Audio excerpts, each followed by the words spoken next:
So the issue is that I created an intro for this podcast already, and I spent a good 10 minutes pouring my heart out to you. This is all true, actually. I forgot to add myself to the stage. So I've started using a new recording software thingamajiggy online platform dealy called StreamYard. Hopefully you've noticed that the audio is better for the episodes like Stephen Pressfield and moving forward, because that is why, or a large reason why I moved. There are a couple of other reasons, but that's the big one. That's the biggie, giving you better sound. That's what I want to do. I want you to have the best sound in the world when you listen to this podcast. So you think, hey, that Jody character, he really brings it in audio quality and content. I also believe that the reason that the last 10-minute intro didn't get to you is because it wasn't necessary. And so maybe there was a little bit of throat clearing going on, a little bit of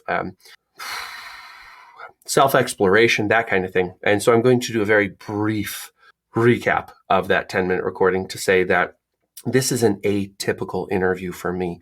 And there are a host of reasons why I behave the way I do. But I think it is most important for you, the listener, to know that I am a jackass in this interview. I interrupt constantly.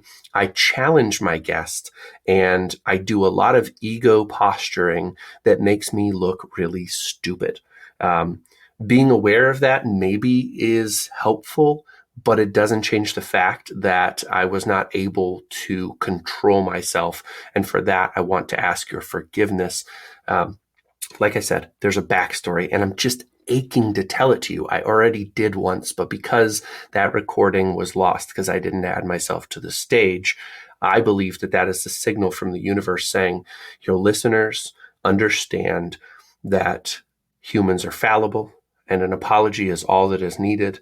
And so I want to bring you this interview with Michael Kingswood in a spirit of hopefully humility, but the right kind of humility. I don't love that word, but here I want to use it because I am humbled by my behavior.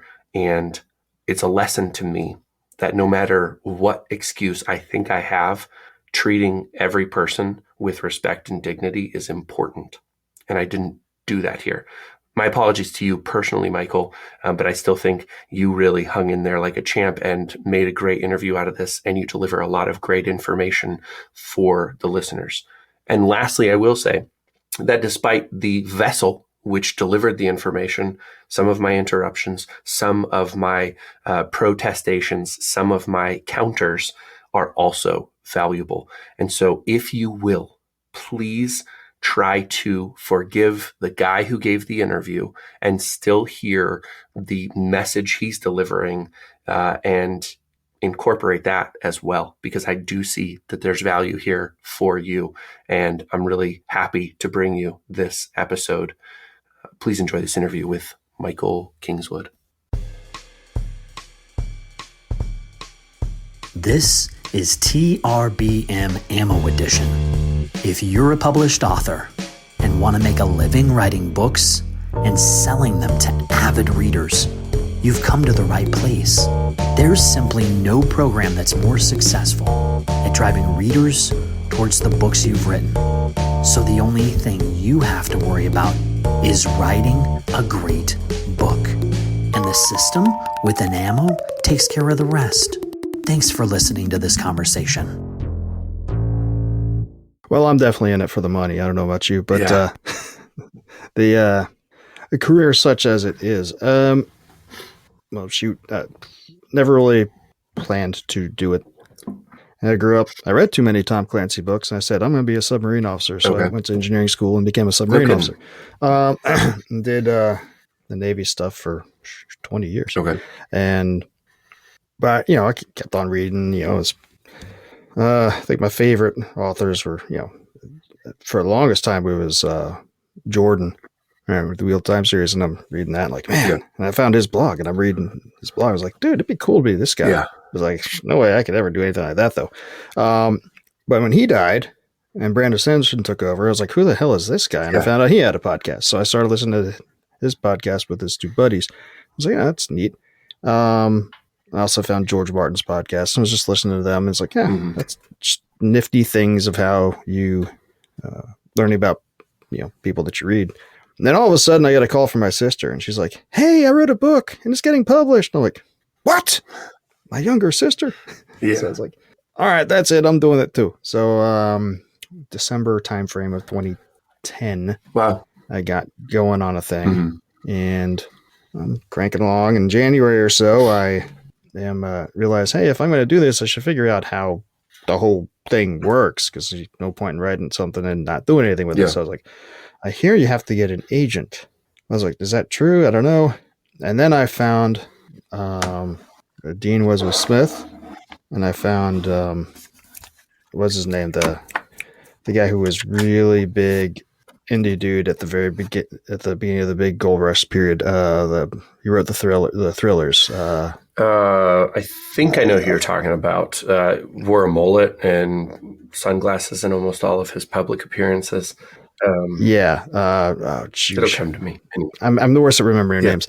Anyway, I found his blog and those two guys' blogs, and Dean in particular was like, "Don't get an agent; they're all crooks." Yeah. I was like, "Huh?" Yeah. And so I started reading, just reading more and learning more, and then learning more about the new indie thing that was going on. I was like, and I'm finishing up an MBA at this point. Yeah. And so I'm like, wait, I don't have to go through a bunch of jackasses in New York. Yeah.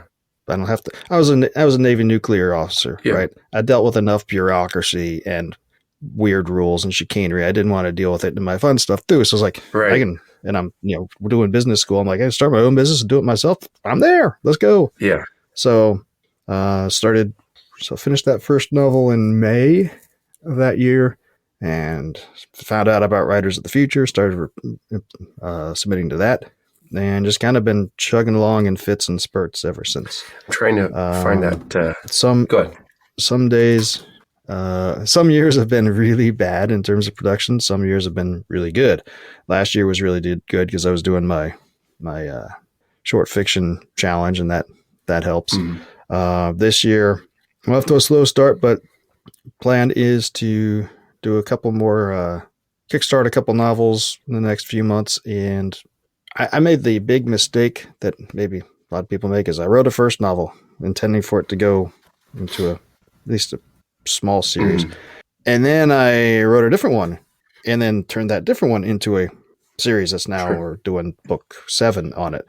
And I'm looking back and it's like, wait, I never finished that first one. So I want to get that squared away. So do you feel like you did like a cliffhanger for the first series, or could you just leave it alone and it would stand alone? What's the thought process? I mean, the story of that first one in and of itself ends nicely, but it's definitely not complete. It's not a cliffhanger. It's more like, okay, this section's done, but there's more to tell, and it's So I've got the sequel to it, 10,000 words into it, and then I stopped and moved on to these other things. It's one of those classic things where you just getting started out and wasn't really thinking about how to properly. I don't know about proper. Did you know it was going to be a series when you started, or did it sort of come to you along the way? Yeah, pretty much. You did. And then you just sort of got attracted to something else along the way. More or less. And now I'm just going to go back and finish that up, and that's one of the plans. That's one of the plans for this year. Gotcha. So maybe moving away from short stories and back into novels. I never fully left the novels. Just last year wasn't, but finishing. Like I said, the series that I moved over to do is my heroic fantasy series that I'm working on book 7 right now. Which the plan was to do a Kickstarter for that here at the end of the month, but I think I have to push that off till April just to make sure I'm fully ready. Gotcha. To do it. Then being a Navy guy, I started writing a Space Navy novel. Yeah. A few years ago that I paused on, and now I want to finish that up this year too. Gotcha. So you want to have multiple books? I kind of scattershot all over there. Why do you choose to do that? I don't know if it's a choose to. Of course it's a choose to. I don't know. Whatever happens to be the interest at the time. I mean, which sounds weird, but like last year, the reason I did the short fiction thing is because I realized the previous couple of years I had not been as productive as I wanted to be. So I decided to do that challenge to kick myself in the pants and get into the groove of just churning words out more, and having shorter term deadlines and shorter term goals, I have found in the past helped out with that. Gotcha. But in terms of making money, you really need to have the longer works, right? So this year, last year was my rev up, and this year is the plan is to be focused back to the longer works and use that same momentum to carry it through. Gotcha. Does that make sense? Yeah, I think so. Plus, it's just fun to do short stories sometimes too, just because you can explore a lot and just get satisfaction of finishing something quickly. Yeah. Which is more nice. often than not, if I start a short story, it ends up being a novel. I mean, there are some short stories that like are very self-contained, and you can just tell like it doesn't need to be any longer. But oftentimes, the short story opens up an idea, and you're like, "Oh, I want to develop this." Oh yeah, there's been several in the short fiction challenges that I've done over the years. I was like, "Oh yeah, that story was fun," but oh yeah, there's a lot more to it. And of course, there's probably a dozen of them haven't gone back to yet. When you do short stories, do you send them out to literary journals? You talked about competitions. How do you find the places that you want to send those stories, and what's the goal with them? Well, Writers of the Future, I don't know if you're familiar with it, is the biggest writing competition in science fiction. What is it again? Writers of the Future. Okay. The full title is L. Ron Hubbard's Writers of the Future contest. Hubbard was a sci-fi writer and the founder of things before he did Scientology. Before he did the Scientology thing. But the Writers of the Future contest, there's a hard firewall between that stuff and the fiction stuff. So he set up this contest back in the early 80s as a way to help give exposure to new writers. Nobody who's professionally published more than 3 short stories can enter it. Okay. Nobody who's professionally published a novel can enter it. The great thing about the professional publishing standard is it keeps going up, right? So I've had a few pro sales a few years back, but they raised the rates on what the pro sales are now. So those sales that I had back then don't qualify anymore. Okay. So it's like, hey, cool. So we can keep on earning. But no, it's like it's done on a quarterly basis, and they have good cash rewards, but also you get published in a big old thick anthology and go for a week-long workshop and hobnob with big names in the field and learn from them. And that's pretty much the only contest I go to, just because it's the most legit. But you go to Amazon Analog and those guys. You get there's several different back in the day there were several different there's a bunch of different submission what do you call them, search so there's like things out there like the Raylanback.com back in the day, and there's a bunch of other things that show the various professional places you can submit short fiction to, and I went through and found a bunch of stuff that was appealing. And if you're on the science fiction side, if you go to SIFWA, which I'm not a big fan of, the Science Fiction Fantasy Writers Association, but they have a list of professional qualifying magazines and sites in there. Yeah. You go to all those guys, they're paying pro rates and submit to them. What is author marketing mastery through optimization, you ask? Now I'm going to tell you. It's the best way for us authors to make a living selling our books. Are you tired of hearing gurus tell you your book is only good enough to be a lead magnet for services? Are you tired of feeling like you have to be a slave to social media and then frustrated when the time you spend doesn't actually help you sell books? I was too, until I found Ammo. Ammo is the only program that reliably produces results, and it works for anyone. Is it hard work? You bet. Do you have to overcome some of your own prejudices to make Ammo work for you? Absolutely. But rather than being another program that rah-rah shish-goom-bahs tries to get you emotionally excited only to offer unclear methods, Ammo shows you how to design profitable ads step by step through a unique, highly tested and targeted formula. The founder, Steve Piper, is a data-loving, formula-driven author who escaped the kingdom of Amazon to build a platform for himself, where he sold directly to his readers and built a loyal following and millions of copies sold.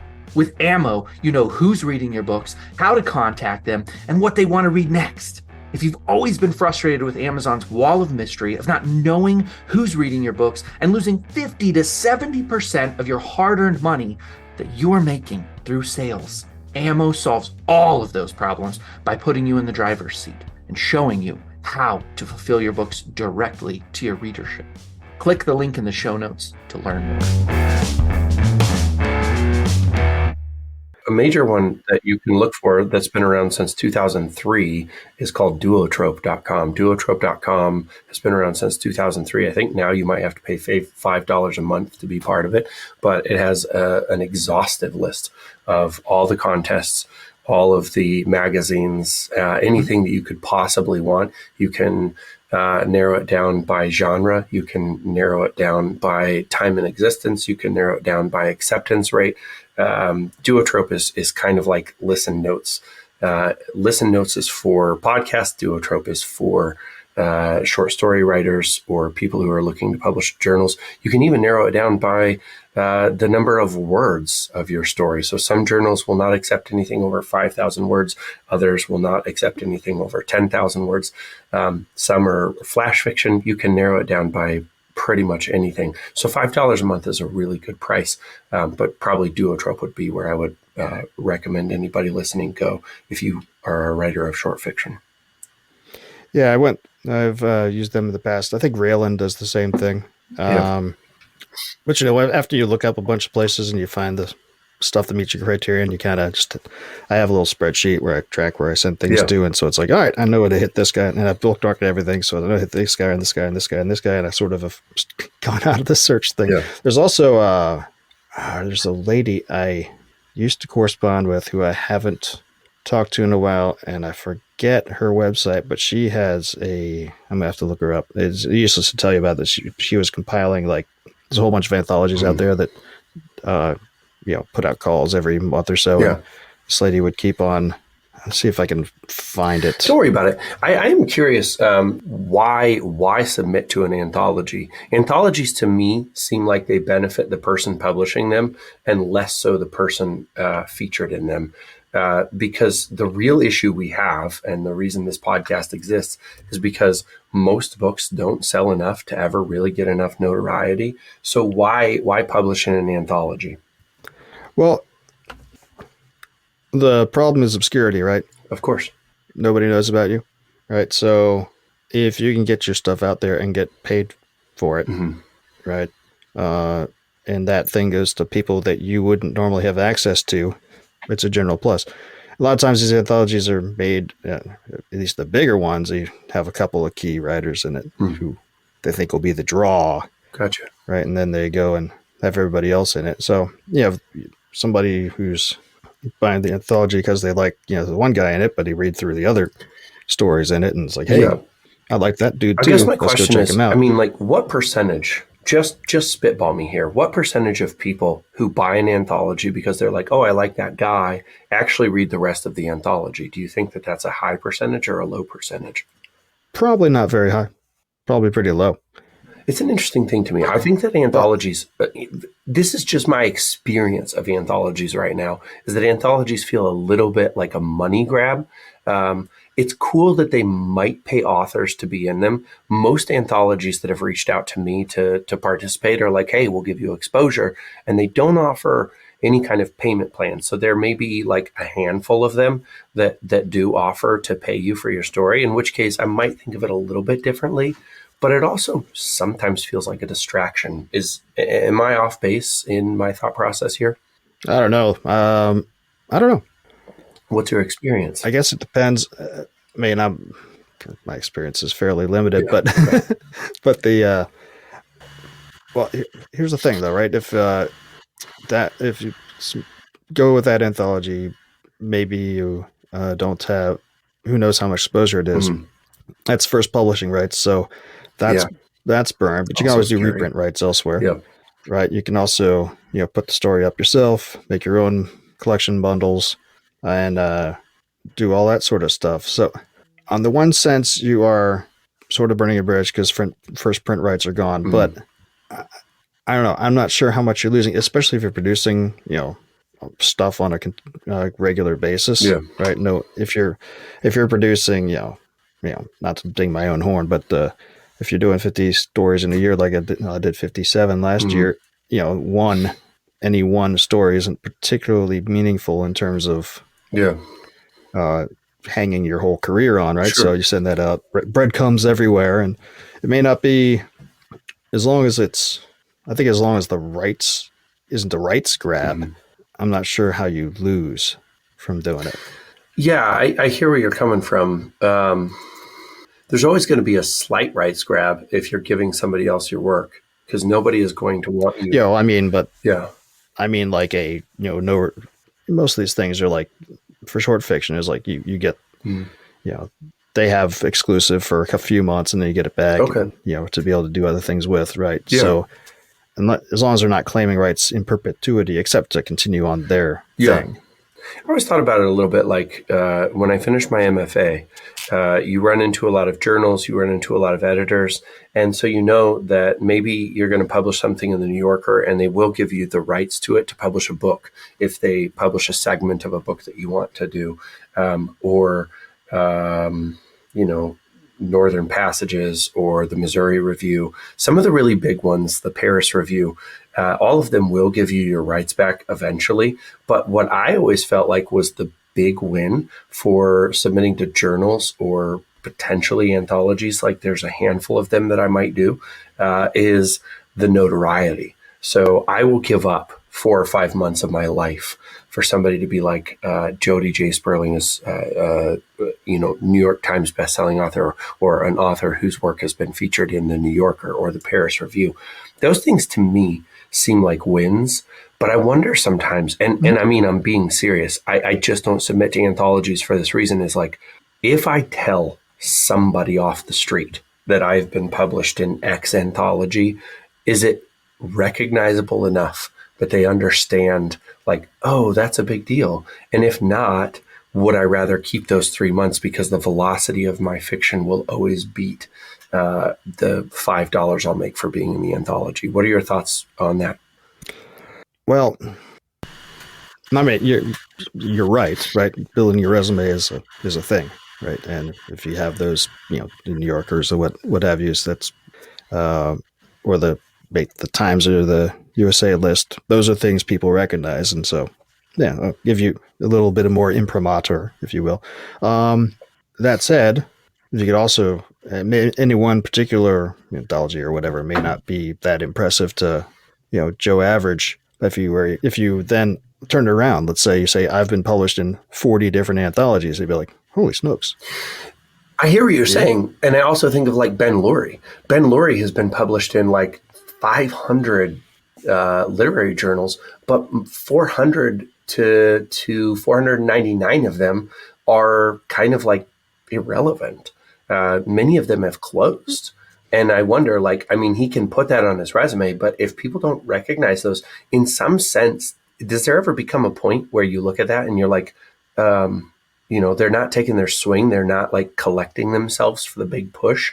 What are your thoughts about that? I guess I don't understand what you're saying. I'm not sure that it's exclusive. No, I don't necessarily think it's exclusive, and I don't think I'm saying it's exclusive, but I am saying I wonder if it's a distraction to go after anthologies, if there's something actually that we could do that would be bigger.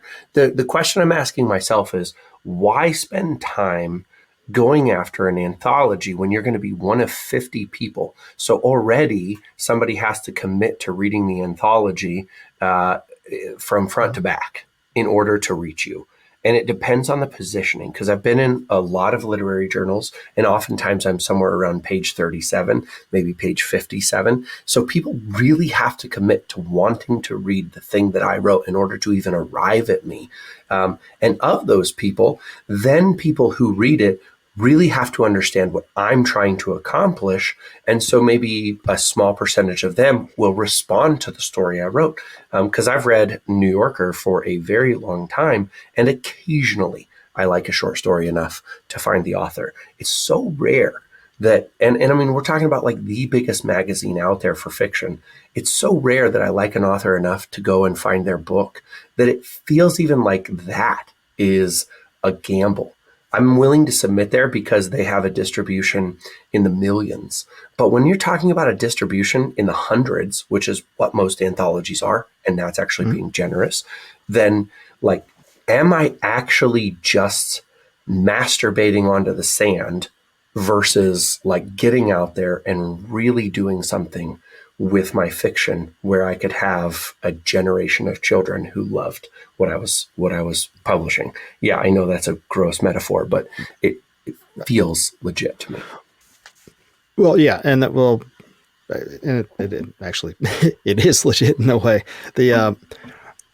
I think we may be living in two different worlds here. I mean, correct me if I'm wrong. You're talking literary journals and things like that. I'm thinking more science fiction, fantasy, analog Asimov's magazine type stuff, and then other anthologies. Yeah, those are still like the science fiction, right. And those are science still, fiction yes. magazines. Those are thousands and thousands and thousands and thousands and thousands of subscribers. They're each still month, journals, though, right? And they'll pay yeah. they'll pay you a good amount of money to go in them, and so yes. And if again, yeah, you are correct. I think that's a really good point. What I do think is true, though, is that even if you're going into like the sci-fi journals, the horror journals, like Stephen King kind of cut his teeth going into horror journals, but he doesn't submit there anymore. And I guess I'm just curious, like staying there, spending time there, you're still looking at like a funnel that is so narrow that I'm wondering if it's worth our time. Well, how long does it take to write a short story? You can get one done in, if you sit down and focus, you can get one done in, an afternoon. And that's a good question. Actually, that's a philosophical question more than it is a work question, because I may be able to write 5,000 words in an afternoon, but I might not be able to be proud of 5,000 words for 5 months. Maybe, but we're often the worst judges of our work, right? Yes, and we're the only ones who matter. Like, I'm always writing for a hypothetical reader. I always want somebody to read my work and delight in it. But until I'm delighted, then I'm not going to give it to them, because if I can't enjoy it, I cannot expect them to enjoy it. Fair enough. I guess I'm a little more mercenary. Okay. in my thinking on that. There's been I haven't put everything that I've written out there yet, just primarily because I time between the other things I do for cash flow and being a dad and not going insane. Yeah. There's only so many hours, right? But I can only think of there's a couple that I'm like, yeah, I'm never putting that thing out, just mostly because when I look back and read it, it's like, man, that didn't make a complete story. Yeah. That didn't, or one.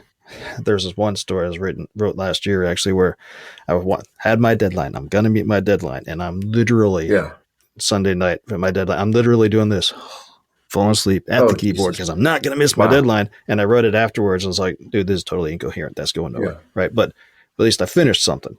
So I guess maybe I just don't have, maybe I'm not self-critical enough. I don't know. Yeah. But I also have coming from a different perspective than you, right? Because you did the MFA thing, you did all that sort of thing. I came from a totally different. Yeah. I'm an engineer and I'm a business major guy after engineering school and the Navy stuff, and it was all just push forward, let's get it done, and move on to the next thing. Right. So could be I'm misanalyzing, but I feel less of a hang up about that sort of thing than it sounds like. I don't think that you're misanalyzing. I think that it is worth exploring for all of us when we are creating something that has to be categorized as art. I know that it's a weird word, but it has to be categorized as art. When we're writing fiction, when we're talking about the things that we are trying to pass on to people, we can't just be giving them something to hook them to their phone. So I understand if you're the inventor of Facebook, if you're the inventor of Instagram, if you're the inventor of TikTok, that your goal is to keep people scrolling. I get that. that's totally fine. But if you are a writer who is writing fiction and your goal is similar to TikTok, then I think that you are actually contributing to the problem more than you are contributing to the solution. And the solution is creating people who, when they read fiction, not only love it and have to read the next book. I'll cite Don Winslow as being an amazing example of this. I'll cite Jonathan Lethem. I'll cite Dennis Lehane as being amazing examples of people who write fiction that's so entertaining you don't realize you're learning anything. I have an autistic son. He loves math so much that nobody has to tell him a story, and he comes home and he's like, I have to memorize the first 100 digits of pi. And you're like, okay, buddy, go do it. And like literally That's yes, awesome. it is awesome. 2 hours later, he comes and he reads it. You can see it on the stories on my wife's Facebook right now. He literally memorized 100 digits of pi in 2 days. He just spent all his time doing it. It's really, really cool. And I'm proud of him. He loves reading. He loves Harry Potter. I'm not diminishing his experience, but I am saying that for the majority of us, we are not people who are just going to be fascinated by the concept of pi. But if you write a movie called Pi and you start to explain how pi is so crazy, then most of us for the rest of our lives will understand that the insanity of pi is its eternal unsolvableness. And that's, I think, where we belong as fiction writers. So that's part of what set me on this journey. So the MFA is irrelevant in my opinion. I get you on there. And I'm going to be just as critical of the TikTok thing as you are. And don't get me wrong. I say I'm in it for the money, and I am, but I'm also in it for mainly in it for the fun. And so want folks to have fun with what I'm producing. So, I think that's my primary thing. But also, fun is more fun when it's not brain dead. Of course. Yeah. And so, so I think we're on the same page there. Yeah. What I would say is that from borrowing from the world of the MFA is that there is more literary fiction that is total shit than there is sci-fi that is total shit. Because there are so many people who think that literary fiction just means writing about real life. And that is an absolute lie. Whereas people with sci-fi are like, I have to have at least a good idea. So thank goodness that most people don't write literary fiction in the MFA world, even though they go and get their MFAs. I think what I'm saying is I want to encourage anybody who's listening to do more than just merely entertain your readers. And I want to push this conversation with you, Michael, into a place where we're not just talking about like the small steps we can make, but like what is the biggest thing on your horizon? What are you thinking about in terms, when you say you're in it for the money, because so am I, what are we doing right now that really is actually moving us toward making money and making a full-time living as a fiction author? Well, last year was my best revenue year in a long time. It was primarily driven by those Kickstarters that I did. It's funny because I correspond with several other writers, obviously, but among them, Dean, who I mentioned before, and I ran that campaigns with him. And later on in the year, he was like, "Man, I didn't think those campaigns would work because it's short fiction." And you're telling people how fast you're writing them, and it's going to make everybody hate it. But darn it, they worked. Yeah. I'm like, how about that? But between Kickstarter didn't used to be a big thing with books. I remember I was back in a writing business conference thing back in 2018 with Dean and a few other folks who were like, we should try to do this Kickstarter thing. So I actually made an audiobook based on a Kickstarter way back then. And a few other people were turning stuff. And then, Brandon did his massive campaign, two massive campaigns. And now he's doing another one. And that suddenly everyone's like, oh, Kickstarter. And so now everybody's jumping on it. But no, you're totally fine. I just wanted to put in there. So a previous guest of this episode that everybody should listen to is Michael J. Sullivan with his wife, Robin Sullivan.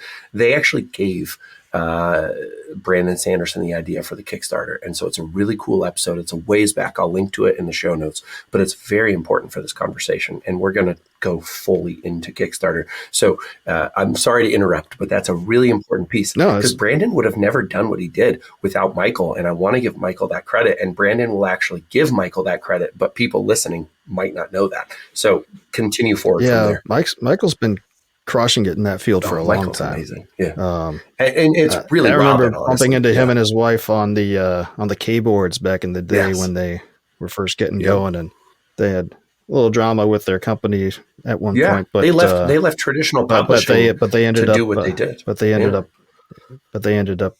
they're still crushing it. Those guys are great. Amazing. I've never met them personally, but they're great people. But from the impression I have, and if I follow him on Kickstarter, and he's always supporting other people's projects and helping getting the word out too. But to get back to please do. To answer your question, that's why that's part of the reason why I'm thinking that's the route I'm going this year. Right, I just back in January finished up kicking the final volume from last year, and then starting. As soon as I'm ready to go with it in April, this next novel, then I'll do my Space Navy novel in July, and then hopefully that next series that I've started that didn't finish, I'll be able to get that rolling in the fall. Because the thing about, because I've got a small mailing list, but a mailing list nevertheless. I've a few social places where I hang out with, but thing I've noticed every time I've done a Kickstarter campaign is don't have a huge. There are some recurring people, but there's always new to you guys who show up. So slowly but steadily getting, more eyes on target, if you will. And I'm pretty sure the novel campaigns will do better than the short fiction campaigns from the fact that it's a novel. In fact, I kicked a novel 2 years ago to much better results than any one of the short fiction campaigns I did last year, but all 5 combined that I did last year ended up to be decent money by my small standards anyway. Sure. Talk to me about like each campaign, how you set them, like what your financial goal is to be successful, because many people listening, but not everybody will know that if you don't reach your goal, you don't get anything. How do you design your campaign? Why do you design it the way that you do? And then how do you promote it after you launch it? I'm 4 books into a 9-book series, and every single day lately, I find myself thinking, boy, it would be great if I had some central location for all of my notes, all of my plot points, character names, family lineages, you name it. I wish it was in one place because, let's be honest, the way that I am using Microsoft Word as a word processor and have 55 different documents to keep track of all of the series details that I need to access, I'm taking more time opening up files wondering, why did I name this one that? Why did I name this one that? And not getting the information I need. Enter Scrivener. You guys know that I do not advertise for things unless A, I'm using them myself, and B, I think that you could up your game, sell more books, do better marketing, and get yourself in the game better. And that is why I am now partnered with Scrivener. If you use the link in the show notes, you get a 30-day free trial, and then you can sign up as well for a discount. Click the link in the show notes to learn more.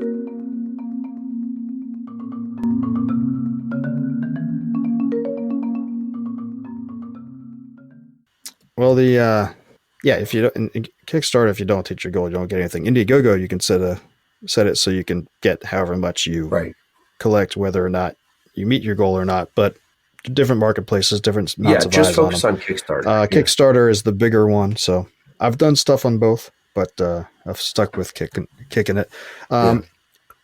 In talking to people and reading up on strategy, it seems like the optimal way to go is to set a smaller goal that you can meet fairly quickly, right? So, because the Kickstarter has little various algorithmical thingies, so not only are you guaranteed, if you meet your goal quickly, not only do you know you're a small goal quickly, you're getting at least some money, but also the faster the campaigns hit the goal, And the more they exceed the goal, the more Kickstarters likely to see it and give an extra boost to showing people. They have their little projects we love thing and other ways where they shed more light on Yep. stuff.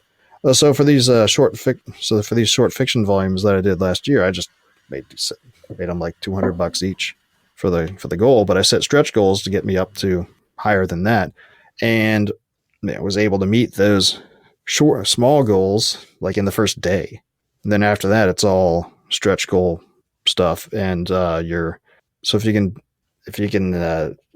whatever your threshold is, if you're a bigger dude and you're going to get at least a couple grand for a book, maybe you set the first goal at 1,000 or something, right? So you hit it and then go on. Or have you experimented? It's less stress because you're getting money. Right. I was just going to ask, have you experimented with like different thresholds? So there's one thought process, which is if Kickstarter is going to force you to collect your goal, then why not just set your goal for $1 and then you hit your goal immediately? Yeah, well, that's. I mean, like what? That's a little cheeseball. Sure. Why though? Because you also will have costs involved, right? If your Kickstarter takes fees, and if you use I've been experimenting with BackerKit for the fulfillment side this last year, and I like how they do things because you set up a store, and I ended up making more money from that BackerKit add-on store and aggregate over the year than I spent on fees with them. So I was like, oh, that's cool. But anyway, that's neither here nor there. No, it's both here and there. But you also have but it's neither here nor there to your $1 question. Yeah. But you also have fulfillment costs, right? If you're sending out paperbacks like right. this that I have been doing to people, there's a cost for that, right? So if you can't set, and that's where you come to your reward tiers, right? You can't set your tiers at a price where it would be where you're losing money to give people what they give. And you also need to be very careful with your stretch goals so that you don't start losing money from giving people more stuff. So, I mean, a $1 goal overall, I guess you could do that, but that just sounds gimmicky. Yeah, it's interesting. So feels gimmicky. I hear what you're saying. Because it's funny because I want to dive into this. So you contributed to my Kickstarter. Hopefully you've gotten my audiobook and anything else that you purchased from me. And hopefully you've loved it. But I did take advice from Martha Carr. I found Martha Carr off of the self-publishing formula with James Blatch and Mark Dawson. She had been a guest on their podcast. I really liked what she had to say. She was running a Kickstarter at the time for Aemon. And so I asked her to be a guest on my podcast. And I said, I will get it out super fast for you so that we can try to pump your Kickstarter a little bit. But I would love to hear from you on what you're doing. And one of the things she said to me is, I ran an initial Kickstarter that I failed. Long story told in another podcast. I'm not going to rehash it here. But essentially, she said, set your goals low so that you hit your goal and you get your money. One thing maybe she didn't talk about, but that seemed to be applicable to me was understand what is the actual gap between what you need in order to produce the thing you want to produce and what the cost is. So let's just use, for example, I have an audiobook that I'm going to produce with a well-known audiobook narrator at a studio that's going to charge me $100 per finished hour. And that actually is a pretty good deal. I paid a lot more than that, but let's just do that for easy math. So $100 per finished hour. If you get 8 finished hours, that's going to cost you $800. Then for your Kickstarter, how much money do you actually have to pay them? I have $400. So then maybe I set my Kickstarter for $400 to cover the gap between what I can do and what I can pay. And then maybe I hit the $400, boom, we're good, but maybe I actually hit $800, right? Do you think about those kind of things when you set up your Kickstarter?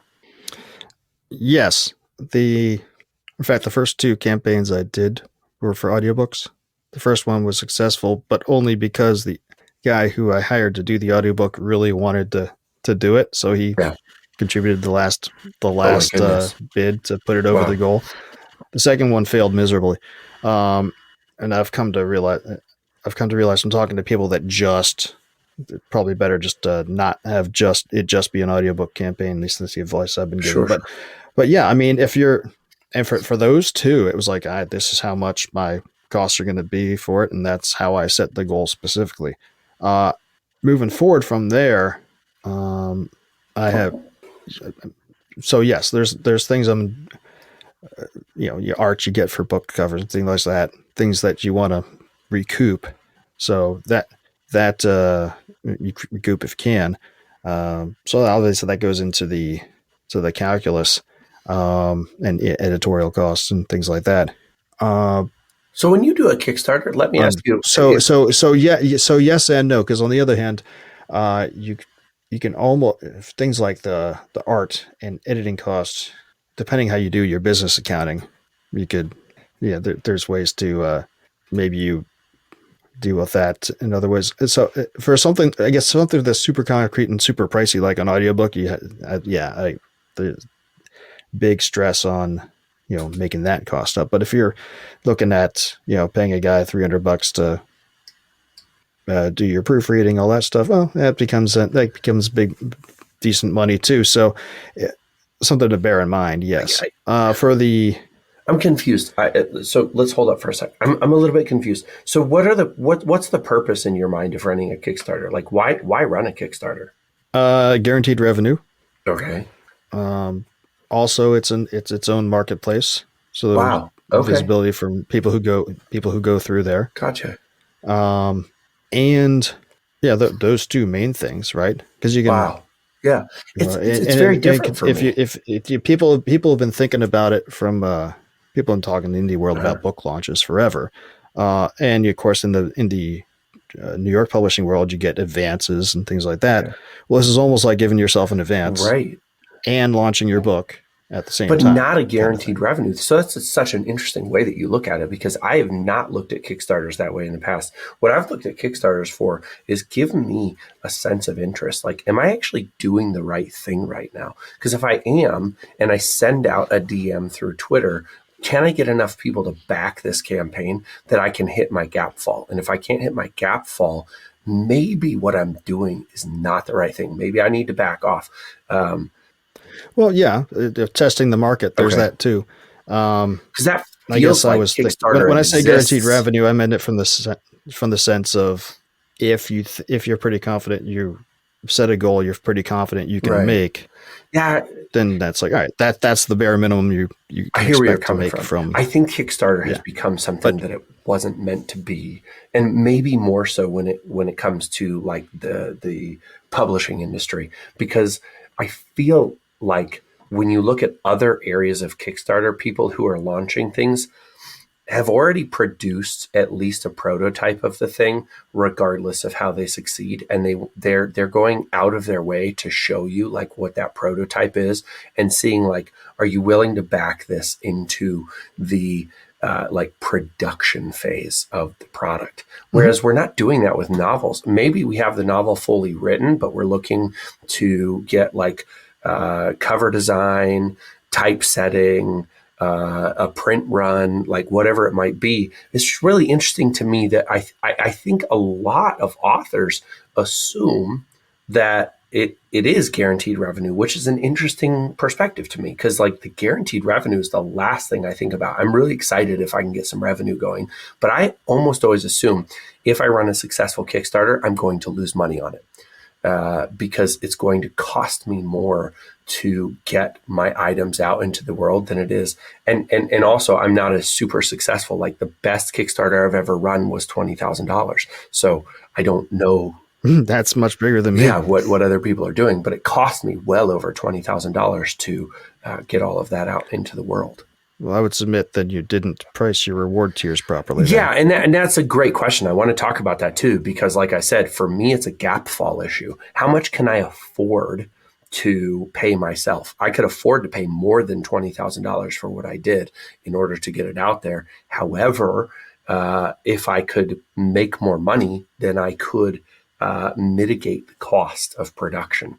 And if you start a business, suppose like you're a real estate investor, when you go to buy a house, you're going to have to pay 20% of the cost of the house in order to get it. The bank's going to own 80% of it. If you can get renters in, they're going to mitigate the costs.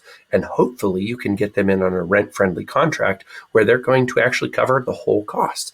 You don't always know that that's the case, but it is still the world's best investment that I know of, because you got an 80% loan. So even if they don't quite cover it, you're still actually making cash on cash return well over anything else. So that's how I've thought about Kickstarter. Do you think differently? Dude, you're missing out on Dogecoin to the moon, man. Yeah, right. I love that. I love Elon Musk. I love Doge. It's all great. But like, talking about reality, what are we doing? Yeah. I lost track of where we were. We're talking about Kickstarter and how we set our campaigns. Doge. I know Doge is great. My friend Joe Radke and I both owned Doge for a while. I actually sold Doge when it tripled. I don't remember what he did. Neither of us actually caught the whole ride up, but I owned Doge when it was like 0.000043865 cents per Doge, and then it went up and it actually surpassed a cent. Had I held on to it for all that time, we wouldn't be having this conversation, because I'd be living in Cabo, right? True. Yeah, well, there's always the ifs and whats and ands exactly. and wherefores. But in setting a Kickstarter, anyway. In setting a Kickstarter, the question is, gap fall versus guaranteed revenue. That's really the conversation we're having right now. Yeah. Well, I mean, like for instance, on these campaigns that I just did, right? I put the paperbacks at $12 because it would cost, because I figured out how much each individual one plus shipping would, I think I'd end up with like $5. So 12 plus free shipping, or do you charge shipping on top? I actually put shipping in there. Okay. So you're going to get $12 per copy, and that's going to cover shipping. And then you're going to recoup $5 of profit per copy. I got to look at I don't have it in front of me, but it was, several bucks per. So pricing out those tiers so that I know I'm, not going to lose.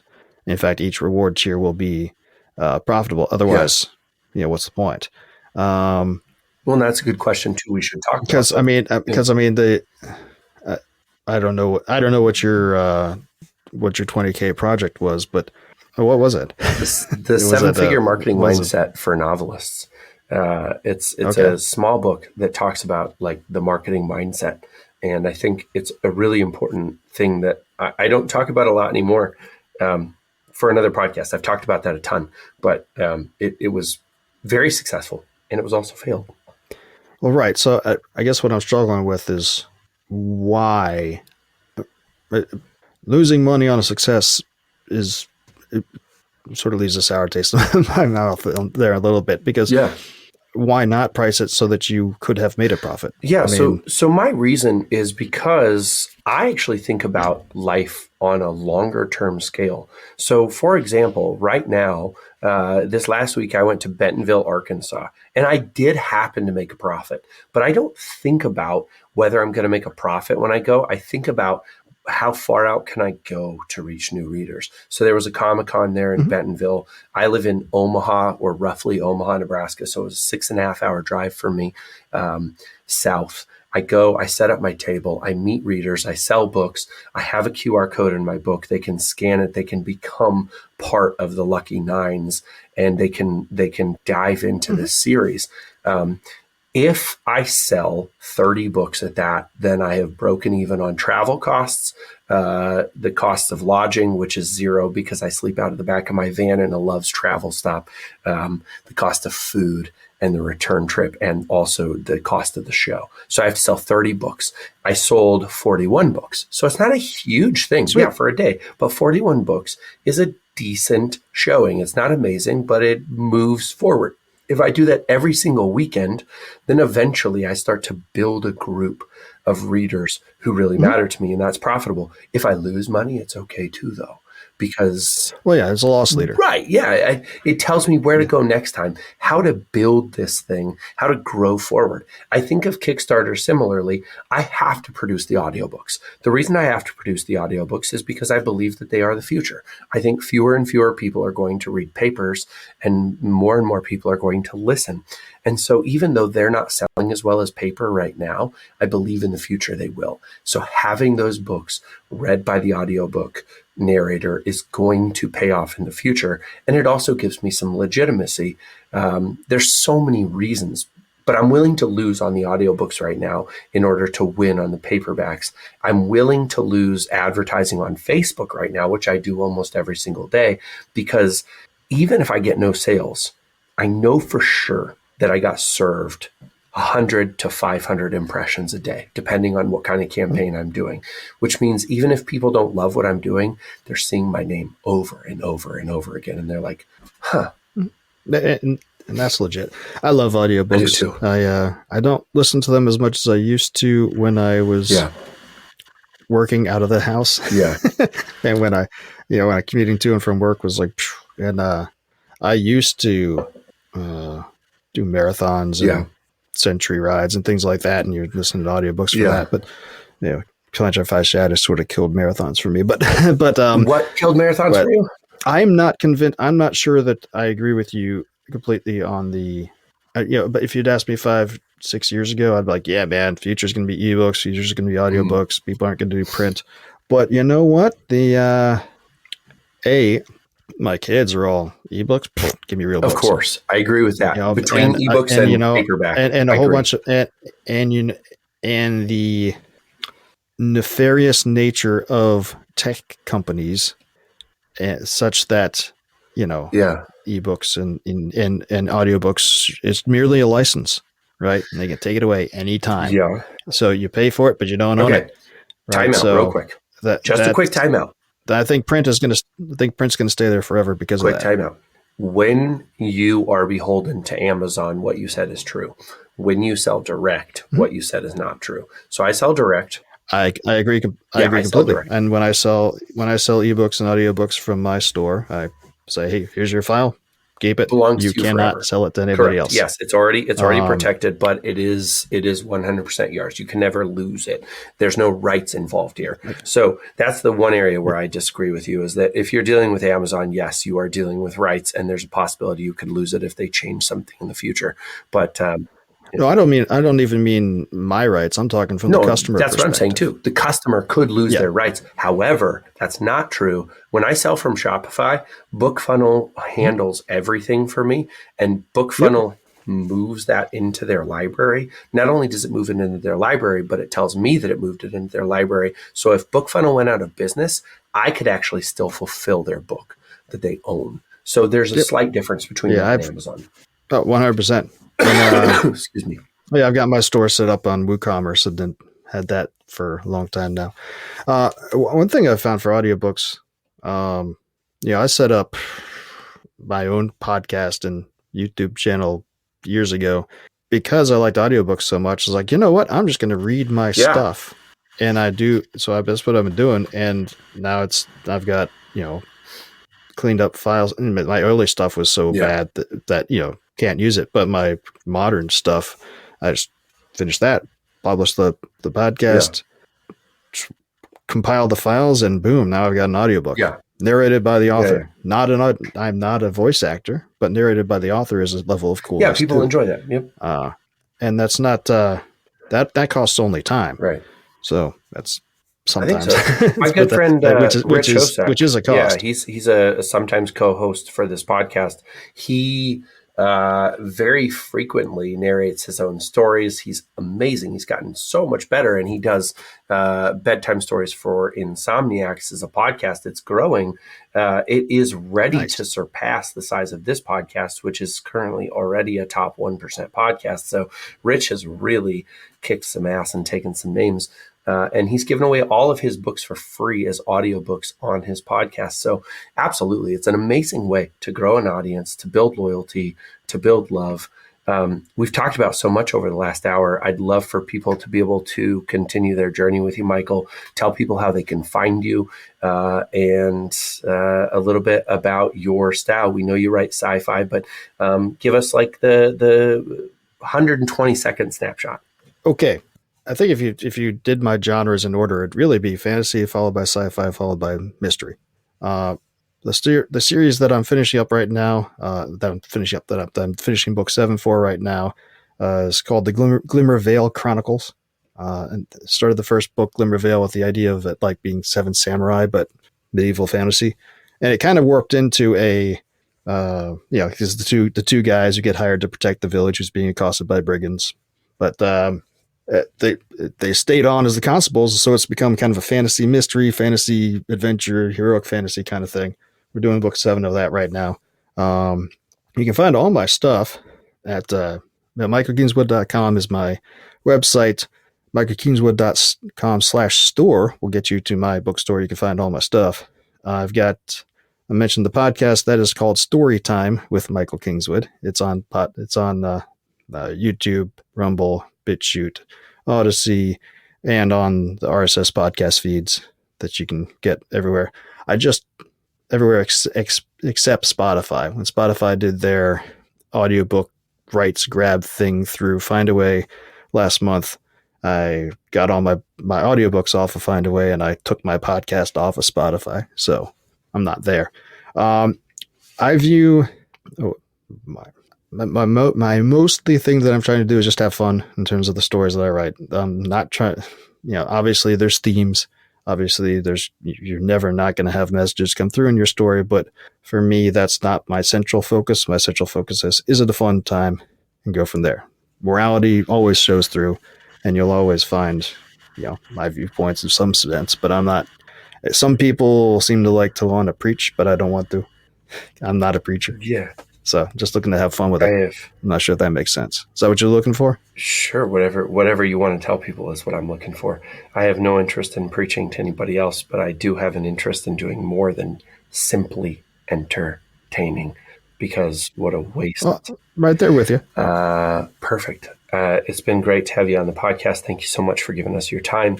I will link to everything that you mentioned in my show notes, so people who want to find Michael and learn a little bit more about him, absolutely please click on all of the links in the show notes, and we will talk again soon. Thanks, Michael. Hey, man. Good talking to you.